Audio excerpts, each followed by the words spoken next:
جلسے میں جلوہ افروز عزت مآب صدر محترم مہمان خصوصی محترم معزز حاضرین اکرام اور میں عزیز ہم مخطب ساتھیوں، السلام علیکم ورحمۃ اللہ وبرکاتہ۔ میں شیخ شفا غفار جماعتی پنجوم کی طالبہ، میں آپ کے سامنے حضرت محمد صلی اللہ علیہ وسلم کے اخلاق والے پر ایک تقریر پیش کرنے جا رہی ہوں۔ امید ہے کہ بہت سماعت فرمائیں گے۔ اس شعر سے اپنی تقریر کا آغاز کرتی ہوں۔ شان رسول ہو کہ فضیلت رسول کی، شان رسول ہو کہ فضیلت رسول کی، قرآن میں بیان ہے حقیقت رسول کی۔ ہم کیا بتائیں دوستو عظمت رسول کی، ہم کیا بتائیں دوستو عظمت رسول کی، خود رب ہی جانتا ہے حقیقت رسول کی۔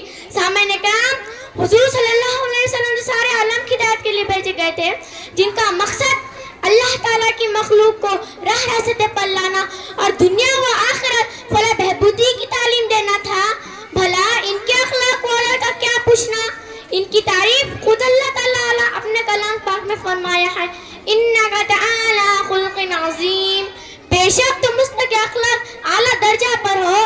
غور کرنے کی بات ہے، جہاں قتل و غارت گری و وحشت و بربریت کی حد نہ ہو، جہاں بیٹی کو انتہائی بے رحمی کے ساتھ زندہ دفن کر دی جاتی ہو، جہاں شراب و جوے کی عادی ہو، جن کا پیشہ محض لوٹ مار ہو، جہاں بھائی بھائی کے خون کے پیاسے ہو، جہاں بھائی بھائی کے خون کے پیاسے ہو، وہاں ایک یتیم وسیع جس کا کوئی زور نہیں، کوئی طاقت نہیں، کوئی دبدبا نہیں، محض اپنے اخلاق کریمانہ سے ایسے لوگوں کو اپنا لے اور اپنا ہم نوا بنا، یہ اخلاق کریمانہ کا کہلا ہوا ثبوت ہے یا نہیں؟ امیر غریب، چھوٹا بڑا، غلام و آقا، سب آپ صلی اللہ علیہ وسلم کے نزدیک یکساں تھے، کسی کو کسی پر فخر نہ دیتے تھے۔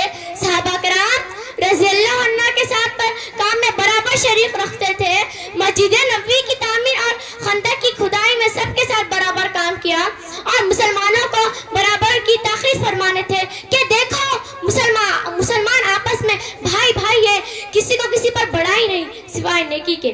آپ صلی اللہ علیہ وسلم جب بھی باتیں کرتے تھے سچی اور انصاف کی باتیں کرتے تھے۔ بس اگر ہمیں دنیا اور آخرت میں کامیابی حاصل کرنا چاہتے ہیں تو ہمیں چاہیے کہ حضور صلی اللہ علیہ وسلم کے طریقے پر اپنا لیں، آپ صلی اللہ علیہ وسلم جن باتوں کا حکم دیا تھا ان باتوں پر عمل کریں۔ اللہ تعالی ہم سب کو ان کے باتوں پر تو عمل کرنے کی توفیق عطا فرمائے، آمین۔ اتنا کہہ کر اپنی بات شعر پر ختم کرتی ہوں۔ جو نبی سے میرا آشنا ہو گیا، جو نبی سے میرا آشنا ہو گیا، اس کا دل آئینہ آئینہ ہو گیا۔ کہہ رہا ہے خدا یہ قرآن میں، کہہ رہا ہے خدا یہ قرآن میں، جو نبی کا ہوا وہ میرا ہو گیا۔ خدا حافظ۔